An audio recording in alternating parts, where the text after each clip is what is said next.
Hero வந்து வீட்டுக்கு தான் வந்திருப்பான். வீட்டுக்கு வந்து ரூம்குள்ள போவான். ரூம்குள்ள போனா தான் தெரியுது, அங்க ஒரு கார்ட் இருக்கு. அத எடுத்து பார்த்தப்போ நம்ம ஹீரோயின் தான் அத எழுதி வச்சிருப்பா. ஏன்னா நம்ம ஹீரோயினி பிரெக்னென்ட்டா இருப்பா. அத தான் அவளுக்கு ரிவீல் பண்ணணும் அப்படிங்கிறதுக்காக அந்த அந்த புக்ல வந்துட்டு எழுதி வச்சிருப்பா. அவளும் பின்னாடி வந்து இதுக்கு மேல நீ சீக்கிரமா வீட்டுக்கு வந்துரணும். நீ இப்படிதான் இருக்கணும் அப்படின்ற மாரிலாம் சொல்லிக்கிட்டு இருப்பா. இவனும் சரி ஓகே. ஆனா அவன் உள்ளேயே ஃபீலும் பண்றான். இந்த பக்கம் நம்ம ஹீரோயின் பிரெக்னென்ட்டா இருக்கிறத நம்ம மாமனாரும் அவங்க தங்கச்சி ஹீரோட தங்கச்சி உட்காந்துட்டு என்ஜாய் பண்ணிட்டு இருப்பாங்க. நான் தான் பேர்லாம் வைப்பேன். கரெக்ட்டா பேர் வைக்கணும். இனிமேல் நீ கேரா இருக்கணும். நல்லா சாப்பிடணுன்ற மாதிரிலாம் சொல்லிட்டு இருப்பாங்க. அதுக்கு நம்ம ஹீரோயினி பரவாயில்ல உங்ககிட்ட இருந்து எல்லாருக்கிட்டையும் அட்வைஸ் வந்துருச்சு. இன்னும் என் மாமியார்கிட்ட மட்டும் தான் வரல. அவங்க வரட்டும். அதுக்கப்புறம் மீதி வச்சுக்கலாம். மீதி பேசிக்கலாம் அப்படின்ற மாதிரி சொல்லிட்டு இருப்பா. இந்த பக்கம் நம்ம ஹீரோ மூஞ்சி எல்லாத்தையும் கழுவிட்டு எல்லாத்தையும் யோசிச்சுட்டு இருப்பான். அப்படியே இந்த பக்கம் நம்ம அக்காக்காரியும் அவங்க புருஷனையும் காட்டுறாங்க. புருஷங்க ரெடி ஆகிட்டு கிளம்புறப்ப அவங்க அக்காக்காரி வந்து சொல்லுவா, இங்க பாருங்க பண்ணதெல்லாம் தப்பு தான். அதுக்காக நீங்க ஏன் வருத்தப்படுறீங்க? நீங்க ஏன் இந்த வழி எல்லாத்தையும் எடுத்துக்கிறீங்க? இதுக்கு ஒரே ஒரு வழி தான் இருக்கு. ஒன்னு என்ன இந்த வீட்டில் விட்டு அமுச்சு விட்டுருங்க அப்படின்ற மாதிரி சொல்லிட்டு இருப்பா. லாஸ்டா இன்னொரு விஷயத்தையும் சொல்லுவா. இந்த விஷயத்த இன்னைக்கே நான் என் தங்கச்சி கிட்ட சொல்ல போறேன். அது என்ன ஆனாலும் சரி அப்படின்றத சொல்லுவா. அவனும் கேட்டு போயிடுவான். நம்ம ஹீரோவோட தங்கச்சியும் வந்துட்டு எல்லாருக்கும் அவங்களோட ஆஃபீஸில் ஸ்வீட் கொடுத்துட்டு இருப்பா. அப்போ நம்ம வில்லிக்காரி என்ட்ரி ஆவா. என்ட்ரி ஆகிட்டு என்னம்மா ஸ்வீட்லாம் கொடுக்குற அப்படின்ற மாதிரி கேட்டுட்டு இருப்பா. அப்போ தான் இங்கே பாரு உங்களுக்கு ரொம்ப நல்ல விஷயம் இருக்குது, என்ன நான் சொல்கிறேன் இந்த பக்கம் சொல்லிட்டு கூட்டிகிட்டு போயிட்டு இந்த மாதிரி என்னோட அண்ணி ப்ரெக்னெண்ட்டாக இருக்காங்க அப்படின்ற மாதிரி சொல்லுவா. இதை கேட்ட உடனே வில்லிக்காரிக்கு ஒரே ஷாக்கு. அவளால் அதை ஏற்றுக்கவே முடியல. இந்த பக்கம் நம்ம அக்காக்காரி அவன் ஃப்ரெண்டை பக்கம் தான் வந்திருப்பா. பார்த்துட்டு பேசிட்டு இருப்பா. இந்த மாதிரி ரூமிக்கெலாம் சொல்லலான்னு இருக்கேன், அவரே அவரை கஷ்டப்படுத்திட்டு இருக்காரு அப்படின்ற மாதிரி வீட்டு விஷயத்தெலாம் வந்துட்டு ஃப்ரெண்டு கிட்ட சொல்லிட்டு இருப்பா. அதுக்கு அந்த ஃப்ரெண்டும் சொல்லுவா, இங்கே பாரு உன்னை பற்றி இவ்வளோ விஷயம் தெரிஞ்சும் அந்த வீட்டில் உனக்கு மரியாதை இன்னும் குறையில, நல்லபடியாக நீ எப்படி போனியோ அப்படியே தான் இருக்குது. அப்போ அதுலேருந்தே தெரிஞ்சுக்கோ அசீம் உன்னோட புருஷன் எவ்வளோ நல்லவர். நீ தேவையில்லாத முடிவு எடுக்காத, கண்டிப்பாக அந்த மாதிரி எதுவும் நடக்காது, நீ வேணா பாரு உன் லைஃப் சேஞ்ச் ஆகும் அப்படின்ட்டு மோட்டிவேட்டாக சொல்லிட்டு இருப்பா. அவளும் அதை கேட்டு கிளம்பிடுவா. இந்த பக்கம் நம்ம ஹீரோயினே அவங்க அம்மா வீட்டு தான் கூட்டிகிட்டு போயிட்டு உட்காந்து அவங்க அம்மாவும் ரொம்ப சந்தோஷம் பேசிட்டு இருப்பாங்க. இங்கே பாருப்பா இது ரொம்ப சந்தோஷமான விஷயம், எனக்கு ரொம்ப மனசு திருப்தியாக இருக்குது, என்னதான் ஒரு கஷ்டம் இருந்தாலும் இப்போ ஒரு சந்தோஷம் வந்திருக்கு பார்த்தியான்னு சொல்லிட்டு ரொம்ப சந்தோஷம் பேசிட்டு இருப்பாங்க. அப்படியே இந்த பக்கம் நம்ம வில்லிக்காரி தான் காட்டுறாங்க. அவள் வச்சிருப்ப பற்றிய ஃபோட்டோஸ் அது எல்லாத்தையும் ஹீரோயினோடது, அப்புறம் அந்த ஹீரோயினோட அக்காவோடது, அவனோட அந்த எக்ஸ் லவரோடது எல்லாத்தையும் இருந்தால் பார்த்துட்டு இருப்பா. நம்ம ஹீரோ பேசினது எல்லாத்தையும் பார்த்துட்டு யோசிச்சுட்டு வருத்தப்பட்டு இருப்பா. ஃபீலிங்ஸ் ஆமா, அதனால ரொம்ப வருத்தப்பட்டு அழுதுட்டு இதுக்கு ஏதாவது ஒரு வழி பண்ணணும் அப்படின்னு சொல்லிட்டு அவளும் அதுக்கு முடிவு எடுக்கிறா. இந்த பக்கம் நம்ம ஹீரோயினி பார்க்கறதுக்கு அவள் அக்காக்காரி வீட்டுக்கே போயிருப்பா. அங்கே தான் அவங்க மாமியார் சொல்கிறாங்க, நீ என்ன இங்கே இருக்க, இப்போதான் உங்கள் அம்மா வீட்டுக்கு ரூமி கிளம்பி போனா அப்படின்ற மாதிரி சொல்லுவாங்க. ஏன் அப்படின்னு சொல்லி கேட்டப்போ உனக்கு தெரியாத விஷயமே அவள் ப்ரெக்னெண்ட்டாக இருக்கா அப்படின்றதையும் சொல்லுவாங்க. இதை கேட்ட உடனே அவள் அக்காக்காரிக்கு ஒன்றும் புரியல. ஏன்னா உண்மை சொல்லதுன்னு வந்திருப்பா. அவ யோசிச்சுட்டு அப்படியே உட்காந்துட்டு இருக்கா. இந்த பக்கம் நம்ம ஹீரோ அக்காக்காரோட புருஷனை தான் பார்க்க வந்திருப்பான். 2 பேரும் பேசிட்டு இருப்பாங்க. நம்ம ஹீரோ இங்கே பாரு நம்மளோட போரை போ நிறுத்திக்கலாம் அப்படின்ற மாதிரி சொல்லிட்டு இருப்பான். அதுக்கு அக்காக்காரோட புருஷனே முடியாது, நீ என்ன எப்படி கஷ்டப்படுத்த அதே மாதிரி நான் உன்னோட கஷ்டத்தையும் நான் பார்க்கணும் அப்படின்ற மாதிரி சொல்லிட்டு இருக்கப்பவே நம்ம ஹீரோ சொல்கிறான், நீ கஷ்டப்படுத்தணும்னு நினைக்கிற பொண்ணு இப்போ ப்ரெக்னெண்ட்டாக இருக்குது, மாசமாக இருக்குது அப்படின்றத சொல்லுவான். இதை கேட்ட உடனே அக்காக்காரோட புருஷனுக்கு அதை தாங்கவே முடியல. யோசிச்சு அப்படியே நிற்கிறான். என்னதான் இருந்தாலும் ரொம்ப நல்ல மனுஷப்பா. இந்த பக்கம் நம்ம அக்காக்காரியும் அவங்களோட புருஷனும் தான் பேசிட்டு இருப்பாங்க. இங்கே பாரு உங்கள் 2 பேரால யாரோட வாழ்க்கை, என்னோட வாழ்க்கை, ரூமியோட வாழ்க்கை, இப்போ இந்த குழந்தையோட வாழ்க்கை, இன்னும் அந்த குழந்தை இந்த பூமிக்கே வரல அப்படின்ற மாதிரிலாம் சொல்லி திட்டிகிட்டு இருப்பான். உங்களோட விதியால் நாங்களும் இதில் மாட்டிக்கிட்டு இருக்கோம், நீங்கள் பண்ண தப்புனால என்னோட விதி பார்த்தியா அப்படின்ற மாதிரிலாம் ரொம்ப திட்டிகிட்டு இருப்பான் அவளை. அப்படியே அவனும் கிளம்பிடுவான். இந்த பக்கம் நம்ம அக்காக்காரையும் சைலண்டாக நின்றுட்டு இருப்பா. அடுத்த நாள் காலையில் ஆகுது. இந்த பக்கம் ஹீரோ தான் உட்காந்து பேசிகிட்டு இருப்பாங்க. ஹீரோயினி நீங்கள் ஆஃபீஸ் போய் ஆகணுமா, உங்கள் அப்பாவோட ஆஃபீஸ் தானே, எனக்கு கூட டைம் ஸ்பெண்ட் பண்ணு அப்படின்ற மாதிரிலாம் பேசிகிட்டு இருப்பா. ஆமாம் உங்க கூட டைம் ஸ்பெண்ட் பண்ண தான், இதுக்கு மேலே நம்ம ஃபியூச்சரும் பார்க்கணும்ல அப்படின்ற மாதிரிலாம் சொல்லிட்டு கொஞ்சம் நேரம் ரொமான்ஸ் பண்ணிட்டு அவனும் கிளம்பிடுவான். இந்த பக்கம் நம்ம அக்காக்காரி அவங்க அம்மா வீட்டுக்கு தான் போயிருப்பா. அவங்க அம்மாவும் சொல்லிட்டு இருப்பாங்க, இங்கே பாரு நம்ம ரூமியோட மாமியார் வந்துட்டு உன்னையும் இன்வைட் பண்ணியிருக்காங்க டின்னருக்காக, நீ போயிட்டு வந்துரு அப்படின்ற மாதிரிலாம் சொல்லிட்டு இருப்பாங்க. இவங்களுக்கு என்ன பண்ணுன்னு தெரியாமல் புருஷனுக்கு தான் ஃபஸ்ட்டு ஃபோன் அடிப்பா. இந்த மாதிரி டின்னருக்கு இன்வைட் பண்ணியிருக்காங்களா, நான் என்ன பண்ணட்டும், நான் அவாய்ட் பண்ணேன் ஆனால் என்னால் பண்ண முடியல, நீங்கள் சொல்லுங்கள், நீங்கள் வேணான்னு சொன்னீங்கன்னா நான் போக மாட்டேன் அப்படின்றத சொல்லிக்கிட்டு இருப்பா. அவனும் நீ போயிட்டு வா அப்படின்னு சொல்லிட்டு ஃபோனை கட் பண்ணிடுவான். அவளும் கிளம்பி போவா. அக்காக்காரியும் சேர்ந்து ஃபங்க்ஷன் போயிருப்பா. போய் பார்த்தா நம்ம ரூமியோட வீட்டில் எல்லாரும் அதை கிராண்டாக ரொம்ப கொண்டாடிட்டு இருக்காங்க அவள் ப்ரெக்னெண்ட்டாக இருக்கிறத. அந்த டைமில் நம்ம அக்காக்காரிக்கிட்ட ரூமி வந்து நீ பேசிகிட்டு இருப்பா. இங்கே பாரு உன்னை எப்படி என்னோட பையன் எப்படின்னு கூப்பிடுவான், ஆன்ட்டின்னு கூப்பிடுவான், நல்லா இல்லை அப்படின்ற மாதிரி சொல்லிட்டு, அதெல்லாம் முடியாது, என்னோட பையன் உன்னை என்ன பேர் சொல்லி தான் கூப்பிடுவான், ஹம்னான் தான் கூப்பிடுவோம் அப்படின்னு சொல்லிட்டு ரொம்ப ஜாலியாக பேசிகிட்டு இருக்கா. அதை பார்த்துட்டு அவளால் அதை இது பண்ணவே முடியல. ஏன்னா உண்மை சொல்லணுன்ட்டு இருந்தா. பார்த்துட்டு அப்புறம் கட்டி பிடிச்சிட்டு 2 பேரும் போகிறாங்க. இந்த பக்கம் அதை வில்லிக்காரி பார்த்துக்கிட்டு இருக்கா. அப்படியே இந்த பக்கம் காட்டுறாங்க. நம்ம ஹீரோ ஃப்ரெண்ட்ஸ் கிட்ட தான் உட்காந்து பேசிகிட்டு இருப்பான். இங்கே பாரு நான் எவ்வளோ பெரிய தப்பு பண்ணிட்டேன், இந்த போராட்டத்தில் அவள் தான் ஜெயிச்சா, நான் எப்போ அவளை லவ் பண்ணனே தெரியல, இப்போ பாரு இந்த பிரச்சனை தெரிஞ்சிச்சு அப்படின்னா என்ன ஆக போகுதுன்னு தெரியல அப்படின்றதான் சொல்லிட்டு இருப்பான். அதுக்கு நம்ம ஹீரோவோட ஃப்ரெண்டும் இங்கே பாரு அதெல்லாம் ஒன்றும் நடக்காது, இப்போ நான் சித்தப்பா ஆக போகிறேன், அதை சந்தோஷப்படலாம் வா அப்படின்னு சொல்லிட்டு எனக்காக நீயும் வந்துட்டு ப்ரே பண்ணு அப்படின்றத ஹீரோ சொல்லுவான். இதுக்கு முன்னாடி இப்படிலாம் சொல்லியிருக்க மாட்டான். இந்த டைம் சொல்கிறான் அப்படின்னா அந்தளவுக்கு நம்ம ரூமியை லவ் பண்ணியிருப்பான் அவன். சரி ஓகே சொல்லிட்டு 2 பேரும் கிளம்புறாங்க. நம்ம ஹீரோயினி எதையும் எடுக்கிறதுக்காக வீட்டுக்குள்ளே போவா. அவளை பின்னாடியே ஃபாலோ பண்ணிட்டு நம்ம வில்லிக்காரி போக என்னம்மா ரொம்ப சந்தோஷமாக இருக்க போல அப்படின்ற மாதிரிலாம் கேட்டிருப்பா. ஏன் உனக்கு ரொம்ப வயிறு எரியுதா அப்படின்றத ஹீரோயினி கேட்பா. கேட்ட உடனே இங்கே பாரு உங்ககிட்ட ஒரு உண்மையான விஷயத்தை சொல்கிறதுக்காக தான் நான் வந்திருக்கேன் அப்படின்னு சொல்லிட்டு நம்ம ஹீரோவும் அக்காக்காரையும் லவ் பண்ண விஷயத்த போட்டு உடைக்கிறா.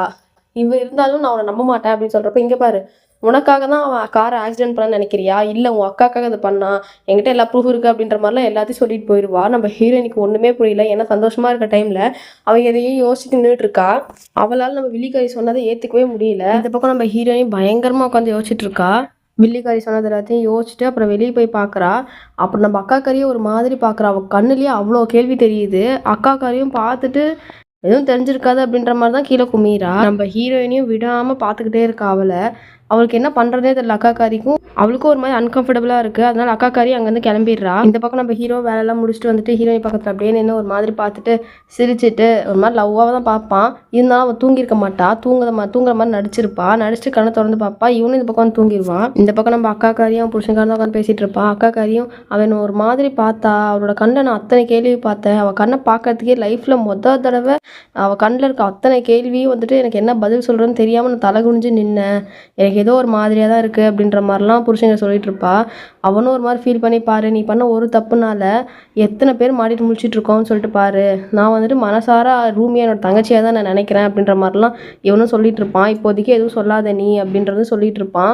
அவளும் சரி ஓகே அப்படின்னு சொல்லிட்டு விட்டுருவா. அடுத்த நாள் காலையில் ஆகுது. ஹீரோ வந்துட்டு ஹீரோயின்கிட்ட எதுவும் தெரியாத மாதிரி நார்மலாக உட்காந்து பேசிட்டு இருக்கான். இங்கே பாரு, நான் இதுக்கு மேலே உங்க கூட தான் வந்து டைம் ஸ்பெண்ட் பண்ண போகிறேன். அதனால நான் அப்பாக்கிட்டே சொல்லிட்டேன். ஆனால் இன்னைக்கு ஒரு மீட்டிங் இருக்குது, அதை எல்லாத்தையும் முடிச்சுட்டு நான் உங்க டைம் ஸ்பெண்ட் பண்ணுறேன் அப்படின்ற மாதிரி ரொம்ப பாசமாக பேசி போவோம். அது ஒரு ஹீரோயின் எதுவும் பேசாமல் அமைதி தான் உட்காந்துட்டு இருப்பா அவனே பார்த்துக்கிட்டு. இந்த பக்கம் நம்ம ஹீரோயினை தாங்க முடியாமல் அவள் அக்காக்காரி வீட்டுக்கே போயிருப்பா. பார்த்தோன்னே அக்காக்காரி என்ன ரூம் இங்கன்னு கேட்கறதுக்கு முன்னாடியே நம்ம ஹீரோயினையும் உனக்கும் ஹம்சாவுக்கும் எத்தனை வருஷம் பழக்கம் அப்படின்றத கேட்டுருவா. அதுக்கு அவளும் தலை குனிஞ்சு நின்று கடைசியாக என்ன பண்ணுறதுன்னு தெரியாமல் அவளும் ஆமாம் இந்த மாதிரி நாங்கள் லவ் பண்ணோம் அப்படின்றதையும் சொல்லிடுறா. அதை நம்ம ஹீரோயினால தாங்க முடியல. நான் பாட்டுக்கு கிளம்பி வீட்டுக்கு போயிடுறா. வீட்டுக்கு போய்ட்டு அவரோட திங்ஸ் எல்லாத்தையும் பேக் பண்ணிட்டு இருக்கேன். அந்த டைம் பார்த்து நம்ம ஹீரோ வரான். ஹீரோ வந்துட்டு என்னம்மா எங்கே பேக் பண்ணிட்டு இருக்க அப்படின்ற மாதிரிலாம் கேட்டவுடனே, ஆமாம் நீ என்னை யூஸ் பண்ணிக்கிட்டல, நீ வந்துட்டு என் அக்காவை பழி வாங்கணும் தானே நீ என்ன கல்யாணம் பண்ண, உனக்கு ஒரு மாதிரியா இல்லையா, அருவருப்பா இல்லையா இந்த மாதிரிலாம் உனக்கு பண்ணுறதுக்கு அப்படின்னு மாதிரி ரொம்ப பிடிச்சி திட்டிடுவா. கடைசியாக அவன் சமாதானம் பண்ண கை பிடிக்கிறப்போ ஓங்கி பலன் அடிஞ்சிடுவா. அவனோட கேவலமான கையினால் என்னை தொடாத, இதுக்கு மேலே உன்னோட வார்த்தைகளை நான் மயங்க மாட்டேன், நான் ஞாபகம் வச்சுக்கோ அப்படின்னு சொல்லிட்டு அங்கேருந்து கிளம்பி போயிடுவா. இந்த பக்கம் நம்ம அக்காக்காரியும் உட்காந்து தேம்பி அழுதுட்டு இருப்பா. அதை பார்த்து அக்காக்காரி புருஷன்காரன் என்ன ஆச்சு அப்படின்னு கேட்ட உடனே அக்காக்காரி சொல்கிறா ரூமிக்கு எல்லாம் தெரிஞ்சிருச்சு அப்படின்னு சொன்ன உடனே இதை புருஷன்காரனால தாங்க முடியல. அவன் யோசிச்சு அப்படின்னு நிற்கிறான், எப்படி என்ன அப்படி சொல்லிட்டு யோசிச்சு நிற்கிறான். இந்த பக்கம் நம்ம ஹீரோயினையும் பேக் எல்லாத்தையும் எடுத்துட்டு அவங்க அம்மா வீட்டுக்கே வந்துருவாங்க. அவங்க அம்மாவும் என்ன நீலாம் ஓகே தானே, எதுக்கு பேக்கில் எடுத்து வந்திருக்க அப்படின்னு கேட்க அவள் பாட்டுக்கு எதுவும் சொல்லாமல் அவள் பாட்டுக்கு ரூமில் போய் உட்காந்துக்குவா. உட்காந்து ரொம்ப நேரமாக அவங்க அம்மா கூப்பிடுவாங்க, வெளியே வரமாட்டான். அந்த இடத்துல நம்ம ஹம்சாவும் வருவான். வந்து ரொம்ப நேரம் கதை தட்டுவான். அப்பயும் அவள் அழுதுகிட்டே பழசு எல்லாத்தையும் யோசிச்சுட்டு உட்காந்துட்டு இருப்பா. பாவம் இவனை தான் எல்லாரும் போட்டு ரொம்ப கஷ்டப்படுத்திட்டாங்க. இப்போ நம்ம ஹீரோவும் ஹீரோயின் அக்காக்காரி ஃபோன் பண்ணுவான். அதை நம்ம அக்காக்காரி வந்துட்டு அவன் புருஷன்காரை சொல்லிடுவான். புருஷன்காரை தான் அட்டன் பண்ணுவான். உடனே அவன் அவங்ககிட்ட எவ்வளோ கெஞ்சினேன், சொல்லாதீங்க அப்படின்னு சொல்லிட்டு அப்படின்ற மாதிரிலாம் வந்து சொல்லிட்டு இருப்பான். உடனே அதுக்கு அவன் புருஷன்காரனும் இங்கே பாரு, இந்த விஷயத்த நாங்கள் சொல்லலை, ஏன்னா அவள் தங்கச்சி, நான் சொல்லணும்னு நினைக்கல அப்படின்னு சொல்லிட்டு ஃபோனை கட் பண்ணிடுவான். இந்த பக்கம் நம்ம அக்காக்காரி யோசிக்க, அப்படியே இந்த பக்கம் தங்கச்சிக்காரி யோசிக்க, அப்படியே நம்ம ஹீரோ யோசிக்க, அக்காக்காரி புருஷன் யோசிக்க அப்படின்னு சொல்லிட்டு எல்லாரும் ஒவ்வொரு முறையில் உட்காந்து யோசிச்சுக்கிட்டு இருப்பாங்க. அப்படியே இந்த பக்கம் அவங்க அம்மாவை காட்டுறாங்க. வந்து சாப்பிடுமா வாமா என்னதாம்மா ஆச்சு அப்படின்னு சொல்லிட்டு அவங்க அம்மாவை கூப்பிட்டு பார்ப்பாங்க. ஹீரோயின் எந்த பதிலும் சொல்ல மாட்டா. உள்ளே உட்காந்து தனியாக உட்காந்து அழுதுகிட்டு இருப்பா. பார்க்கவே ரொம்ப கஷ்டமாக இருக்கும். இந்த பக்கம் நம்ம ஹீரோட அப்பாவும் ஏன்பா இந்த டைமில் கிளம்பி ரூமி அவங்க அம்மா வீட்டுக்கு போயிருக்கா அப்படின்னு சொல்லிட்டு கேட்பாங்க. அதுக்கு நம்ம ஹீரோவும் இல்லை அவங்க அம்மா உடம்பு சரியில்லை அப்படின்னு சொல்லிட்டு போய் சொல்லி அவங்க வீட்டை சமாளிச்சுட்டு இருப்பான். அப்படியா இருந்தாலும் இந்த டைமில் அப்படின்னு சொல்லிட்டு அவங்க அப்பா பேசிட்டு அமைதியாயிருவார். இப்போ நம்ம ஹீரோயின் சாப்பிட்றதுக்காக வெளியே வருவா. வெளியே வந்து அவள் பாட்டு கிச்சனுக்குள்ளே போவா. இப்போ அவங்க அம்மாவும் சொல்லிட்டு இருப்பாங்க, இங்கே பாரு நீ கோவப்படுறது எல்லாம் கரெக்டு தான், ஹஸ்பண்ட் அண்ட் ஒய்ஃப்குள்ள 1000 இருக்கும், ஆனால் இப்போ நீ தனி இல்லை, உனக்குன்னு ஒரு ஃபேமிலி இருக்குது, அதை மறந்துடாத அப்படின்னு சொல்லிட்டு இருக்கப்பவே நம்ம ஹீரோயினையும் அதை பற்றி எனக்கு கவலை இல்லை அப்படின்ற மாதிரி சொல்லிடுவா. அவங்க அம்மா கேட்டவொன்னே இவனடா இப்படி பேசுகிறான்னு சொல்லிட்டு ஷாக்காகி நிற்கிறாங்க. அவள் பாட்டுக்கு சமைச்சு கொண்டு வந்து சாப்பிட்டுட்டு இருப்பா. அப்போ நம்ம ஹீரோவும் கால் பண்ணுவான் அவள் எடுக்கவே மாட்டாள். அப்போ நம்ம அக்காக்காரியோட புருஷனும் நீங்கள் பாரு நீ ரூமி பார்க்கலாம் போவாது அப்படின்ற மாதிரி சொல்லுவான். அது எப்படி நான் போகாமல் இருக்க முடியும், இந்த மாதிரி டைமில் நான் தான் ரூமி கூட இருக்கணும் அப்படின்ற மாதிரி அக்காக்காரியும் சண்டை போடுவா. அதுக்கு அவனும் போயிட்டு என்ன பதில் சொல்லுவேன் அப்படின்னு சொல்லிட்டு கேட்குறான். அதுக்கு அவன் ஒன்றும் தெரியாமல் நிற்கிறான். உன்னால் ஒரு பதில் சொல்ல முடியாது, அவளை ஃப்ரீயாவது விடு அப்படின்ற மாதிரி சொல்லுவான். இருந்தாலும் அவன் கேட்க மாட்டா. கிளம்பி இங்கே வந்திருப்பா. வந்தோடனே அம்மா கிட்ட தான் பேசுவான். அம்மாவும் இங்கே பாரு என்ன பொண்ணு இவ, 1000 தான் பிரச்சனை இருந்தாலும் வந்துட்டு ஒன்றா தானே இருக்கணும், இவங்க வந்து உட்காந்துருக்கா அப்படின்ற மாதிரி சொல்லிட்டு இருப்பாங்க. அதுக்கு அவள் பிள்ளையும் அதெல்லாம் ஒன்றும் இல்லைம்மா சரியாயிடும் அப்படின்னு சொல்லிட்டு ரூமி தான் பார்க்க உள்ளே போவா. ரூமி பாட்டுக்கு நல்லா கேள்வி கேட்டு விடுவா. உனக்குலாம் எப்படி இப்படி மனசு வருது, எனக்கு தெரியும் நீ அன்றைக்கி வந்துட்டு என்னை அப்படின்னு சொல்லிட்டு நான் போகிறப்ப நீ அழுதப்பே எனக்கு தெரியும், நான் இப்படி கஷ்டப்பட போகிறேன்னு தெரிஞ்சுருந்தானே நீ இது பண்ணியிருக்கேன், உன் தங்கச்சியோ உனக்கு இப்படி பண்ண எப்படி மனசு வந்துச்சு அப்படின்ற மாதிரிலாம் சொல்லிட்டு இருப்பான். அவன் இப்படி பண்ணுறான்னு தெரிஞ்சு நீ என்னை அமுச்சு விட்டு பார்த்தியா அப்படின்ற மாதிரி சொல்லிட்டு இருப்பான். ஆமாம் எனக்கு வேறு வழி இல்லை, என்ன வழி இல்லை உனக்கு, எல்லா வழியும் இருந்துச்சு, நான் உன்கிட்ட சொன்னேன்ல, அந்த ப்ரொபோசல் வந்து நீ ரிஜெக்ட் பண்ணு. நீ வந்து அந்த பையனை கல்யாணம் பண்ணிக்காத அப்படின்னு நான் சொன்னேன்ல அப்படின்ற மாதிரி அக்கா கதையும் சொல்லுவா. இங்க பாரு, நீ உண்மை சொல்லியிருக்கணும்ல, வேண்டாம் நீ சொல்றதுக்கு பதிலாக உண்மை சொல்லியிருக்கணும்ல அப்படின்ற மாதிரி சொல்லுவா. அதுக்கப்புறம் தான் நம்ம அக்கா கறி சொல்லிடுவா, அவன் என்ன பிளாக்மெயில் பண்ணா, இந்த மாதிரி நான் வந்து தைரியசாலி பொண்ணு கிடையாது அப்படின்ற மாதிரிலாம் சொல்லுவா. அதை கேட்ட உடனே ஹீரோயினால இந்த கோவத்தை தாங்கவே முடியல. கிளம்பி வெளியே போவா. இங்கே பாரு, நில்லு நில்லுன்னு சொல்லிட்டு பின்னாடியே அக்கா காரியும் அம்மா காரியும் 2 பேருமே போவாங்க. போகிறத பார்த்துட்டு இங்கே பாரு, என் பின்னாடி யாராவது வந்தீங்க அப்படின்னா அவ்வளோதான் அப்படின்ற மாதிரி சொல்லிட்டு அவ பாட்டி கிளம்பி போயிடுவா.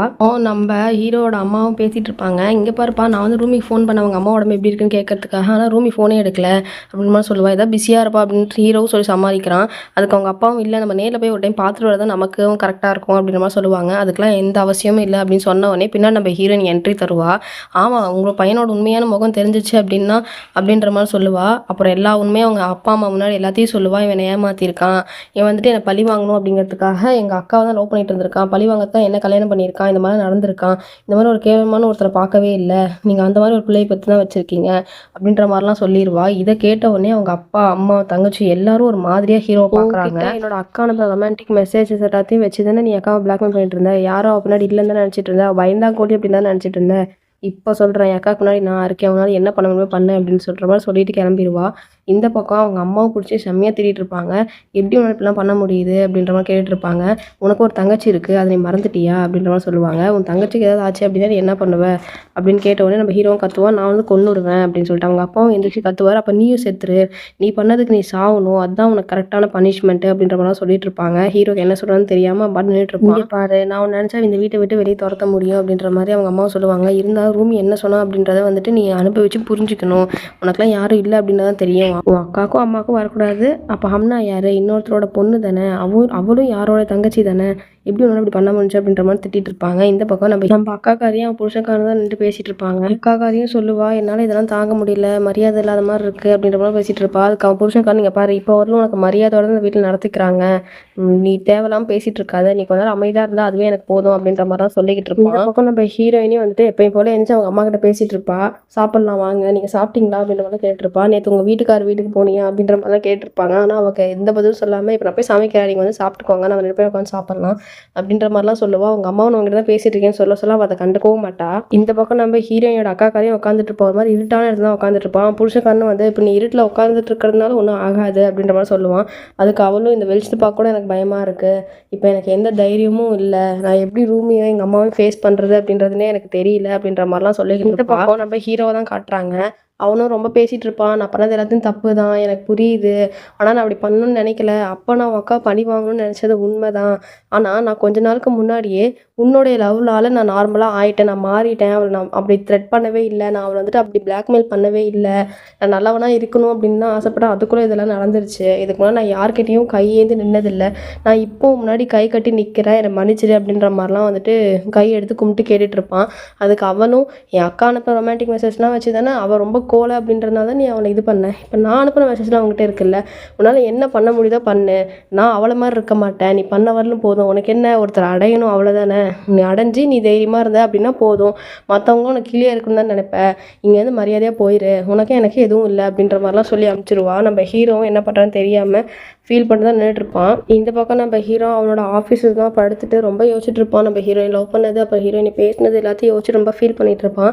இந்த பக்கம் நம்ம அக்காக்களோட புருஷனும் அவங்க அக்காக்களோட அம்மா வீட்டுக்கு தான் வந்திருப்பான். அதாவது நம்ம ஹீரோயின் இப்போ இருக்கா பார்த்தீங்களா, அந்த வீட்டுக்கு தான் வந்திருப்பான். வந்து உட்காந்தவொடனே அவங்க அம்மாவும் அந்த மாப்பிள்ளையை பார்த்துட்டு கை எடுத்து கும்பிட்டு மன்னிப்பு கேட்குற மாதிரி கேட்பாங்க. ஆனால் அவனுக்கு ஒரு மாதிரி ஃபீல் ஆகிடுது. ஃபீல் ஆனவொடனே தயவு செஞ்சு நீங்கள் இப்படிலாம் பண்ணாதீங்க, நான் அவங்க அம்மாவாக தான் நினைக்கிறேன், நடந்துருச்சு, எனக்கு எந்த பிரச்சனையும் இல்லை, நீங்கள் இந்த மாதிரிலாம் பண்ணாதீங்க, அங்கிள் இருந்தால் அவங்க எப்படி பார்த்துருப்பாங்க, அதை மாதிரி தான் நானும் உங்கள் பையன் மாதிரி தானே அப்படின்ற மாதிரிலாம் சொல்லிட்டு இருப்பான். அவங்க அம்மாவும் ரொம்ப ஒரு மாதிரி அழுது பேசிகிட்டு இருப்பாங்க.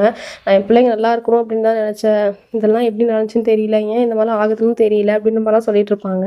அப்புறம் கடைசியாக நம்ம அக்காக்களோட புருஷனும், ரூமி எங்க, நான் ரூமி கிட்ட பேசுனேன் அப்படின்ற மாதிரி சொல்லுவான். அவனும் சரி ஓகேன்னு சொல்லிட்டு ரூமி இருக்க இடத்த காட்டுவாங்க. அவனும் அங்கே போயிட்டு ரூமிக்கு பின்னாடி தான் நிற்பான். இங்கே பாரு ரூமி, நான் வந்துட்டு உனக்கு அண்ணா மாதிரி தான், நான் வந்து என் மனசார நான் உன்னை என் தங்கச்சி அப்படின்னு தான் நினைக்கிறேன் அப்படின்ற மாதிரிலாம் சொல்லிட்டு இருப்பான். தயவு செஞ்சு இங்கேருந்து போயிருங்க அப்படின்ற மாதிரி நம்ம ஹீரோயினையும் சொல்லுவா. சொல்லிட்டு இருக்கும்போது நம்ம ஹீரோயின் மயக்கம் போட்டு கீழே வந்துடும். ஹாஸ்பிட்டல்லையும் சேர்த்துவாங்க. சேர்த்துன உடனே அவங்க ஹஸ்பண்ட் இல்லையா அப்படின்னு சொல்லிட்டு டாக்டர் வந்து வெளியே கேட்குறப்ப இல்லைன்னா அவங்க அக்கா தான், சொல்லுங்கள் என்ன அப்படின்ற மாதிரி சொல்லுவாங்க. அவங்க ரொம்ப வீக்காக இருந்ததுனால வந்துட்டு அவங்க மயக்கம் போட்டு விழுந்திருக்காங்க. அது மட்டும் இல்லை அவங்களுக்கு அபார்ட் ஆயிடுச்சு அப்படின்ற விஷயத்த சொல்கிறாங்க. அதை கேட்டுட்டு அவங்க 2 பேராலும் தாங்கவே முடியல. ஆனால் இது எப்படி நம்ம ஹீரோயின் தாங்குவான்னு தெரில. அப்புறமேட்டு வீட்டுக்கும் கூட்டிகிட்டு வராங்க. ஹீரோயினுக்கும் தெரிய வருது. அவள் ரொம்ப அழுகிறா, கதறி கதறி அழுகிறா. அவங்க அம்மாவை சமாதானப்படுத்தினா போகிறப்ப அக்காக்காரையும் கைப்பிடிச்சி வேண்டாம் அவள் கொஞ்சம் தனியாக இருக்கட்டும் அப்படின்ற மாதிரி சொல்லுவாங்க. அடுத்த நாள் அவங்க மாமியார், ரூமியோட மாமியார் வந்து பேசிகிட்டு இருப்பாங்க. எனக்கு தெரியுதுமா இந்த கஷ்டத்தில், நீ வந்துட்டு உன்னை நீயே வருத்திக்காத, அந்த ஒரு டைம்லாம் வந்து நீ ரொம்ப ஹாப்பியாக இருக்கணும் அப்படின்னு சொல்லிட்டு இருப்பாங்க.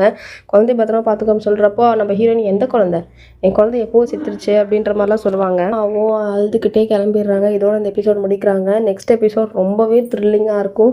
அந்த லாஸ்ட் எபிசோட் வரலும் நமக்கு ரொம்ப அழுகையே வந்துடும். அந்த அளவுக்கு எபிசோடை கொண்டு போயிட்டுருக்காங்க. இந்த வீடியோவுக்கு நீங்கள் 1K லைக் போடுறப்போ நான் நெக்ஸ்ட் அந்த வீடியோ அப்லோட் பண்ணுறேன். தேங்க்யூ ஃபார் வாட்சிங். Bye by.